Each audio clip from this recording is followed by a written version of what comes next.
ditakuti atasnya akan kejahatan matinya. Ya, mati su'ul khotimah, mati dalam keadaan akhir yang tidak diridhoi oleh Allah. Disebabkan kita ketika di dalam masjid cerita tentang bab-bab dunia. Jadi kalau mau cerita bab dunia, mau hutang piutang, kalau membayar hutang misalnya, ya keluar dari masjid, di tangga masjid, ya silakan. Di situ lakukan transaksi. Nah, ini kan kita dalam pasar, ya kita seperti ini. Ya, dekat pasar maksudnya posisi masjid kita. Ya kan nanti bayar hutang dalam masjid, pinjam dalam masjid, nggak boleh. Ya, dan akad-akad lainnya pun nggak boleh. Ya, sewa menyewa bayar masjid nggak boleh. Lanjut.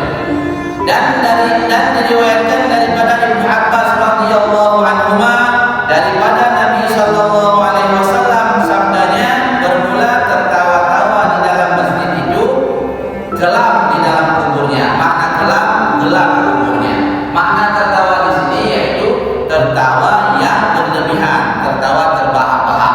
Tapi kalau tertawa mengikut Rasulullah yaitu hanya senyum, ini hanam dalek. Jadi di masjid ini jangan coba-coba tertawa terbahak-bahak. Itu kalau di dalam masjid. Kalau di luar masjid dapat menyebabkan yang pertama hati kita ini kesal, yang kedua nur wajah kita